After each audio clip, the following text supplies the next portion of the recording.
नमस्कार दर्शक बंधु आज अनुचिंता सूर्यास्त को नहीं आम सूर्यास्त कौन शिक्षा करुचे सूर्य अस्त होती आम सबुदिन देखुचे सूर्य उदयाचल अस्ताचल को रथरे यात्रा करती बोली पुराण में कहुए तेबे सूर्य अस्त हबार कारण कौन कहीं अस्त होती शास्त्रीय धारा आसतु तार कारण जानिबा।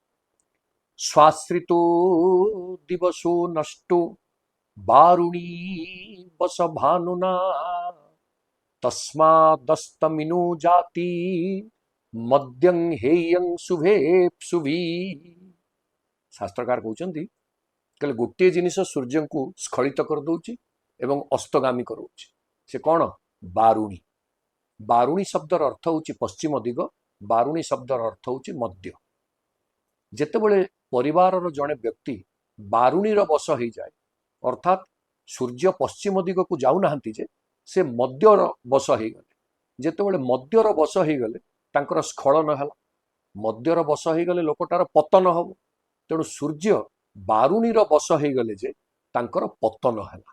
बारुणी बसरे सूर्य कौन कले पतन हेले तार विवेक भ्रष्ट हम से बुद्धिहीन हो से स्वैराचारी हो। सूर्य ए बारुणीर बस हो निज आश्रित दिन को नष्ट कर दौरान।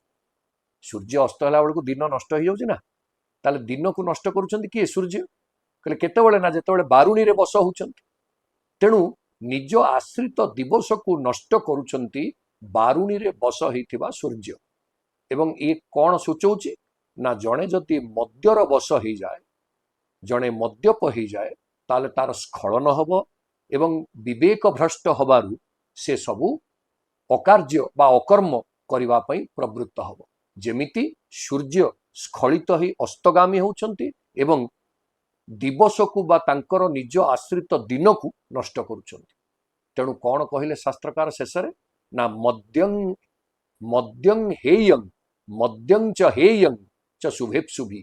शुभ इच्छा करुथिबा मद्य को सदा बेले हेय ज्ञान करने दरकार बा ताकू त्याग करने दरकार। जो माने शुभ इच्छा करती जो माने मंगलकामी जो माने निजर सिद्धि पाई इच्छुक संसार रे से माने मद ठारू दूरे रहिबा दरकार।